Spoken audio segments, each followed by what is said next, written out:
সন্মানীয় সাংবাদিক বন্ধুসকল আৰু মোৰ লগত উপস্থিত থকা আমাৰ চিৰাং জিলা আক্ৰাছুৰ 5খন আঞ্চলিকৰ সভাপতি সম্পাদক ক্ৰমে বাছুগাঁও আঞ্চলিক, কাছিকতৰা আঞ্চলিক আৰু চুবাইজাৰ আঞ্চলিক আৰু শান্তিপুৰ আৰু বেংতল। তো সকলোকে পুনৰবাৰ নমস্কাৰ জনাইছোঁ। তো আজি এক বিশেষ বিষয় লৈ আমি বিবৃতি দিব ওলাইছোঁ। তো বিষয়টো হ'ল যে আমাৰ কমতাপুৰ স্বায়ত্তশাসিত পৰিষদৰ মুখ্য কাৰ্যবাহী পৰিষদ মাননীয় গকুল বৰ্মন তেখেতৰ নামত কিবা এটা অভিযোগ আমি শুনিবলৈ পাইছোঁ। তো কিছুমান সামাজিক মাধ্যমৰ জৰিয়তে আমি দেখিবলৈ পাইছোঁ।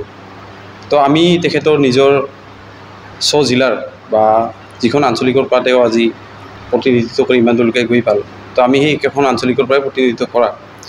তো আমি স্থানীয় হিচাপে এটা কথা জানো যে এইটো যিটো অভিযোগ আনিছে এইটো একেবাৰে মিছা বুলিয়ে আমি জানো, ইমান বেছি ক'বলৈ নাযাওঁ।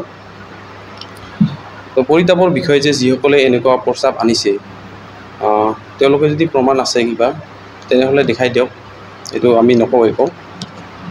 তো এইখিনিয়ে, বৰ বিশেষ নকওঁ।